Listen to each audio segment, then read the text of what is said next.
আসসালামু আলাইকুম এভরিওয়ান। আজকে আমরা এই ম্যাথের সমাধান দেখব। আমাদের এই চ্যানেলে আপনাদের জন্য বিভিন্ন চাকরির পরীক্ষা, বিভিন্ন ম্যাথের সমাধানের ভিডিও চলছে। কাইন্ডলি আমাদের চ্যানেলটিকে সাবস্ক্রাইব করবেন। তো চলুন এখন আমরা আমাদের আজকের সমাধানে নেমে পড়ি। এখানে বলা আছে যে একটি আয়তাকার ঘরের দৈর্ঘ্য বিস্তারের 1.5 গুণ, এর ক্ষেত্রফল যদি 216 বর্গমিটার হয় তাহলে পরিসীমা কত?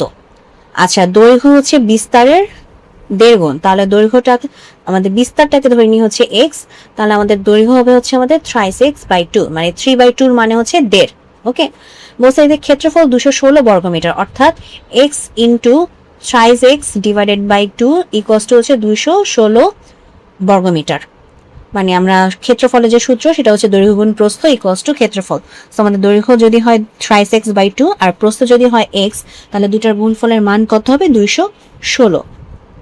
তো এখন যদি আমরা সমাধান করতে যাই, এখানে হবে 3x²/2 ইকুয়ালস টু 216, বা 3x² ইকুয়ালস টু 216 গুণ 2, তাহলে x² ইকুয়ালস টু হবে 216 গুণ 2 ডিভাইডেড বাই 3।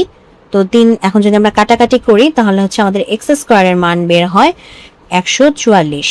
তাহলে x এর মান হবে হচ্ছে কি আমাদের 144কে রুট করলে হবে হচ্ছে 12। তার মানে আমরা x এর মানটা পেয়ে গেছি। x এর মান কি? x এর মান হচ্ছে আমাদের প্রস্থ।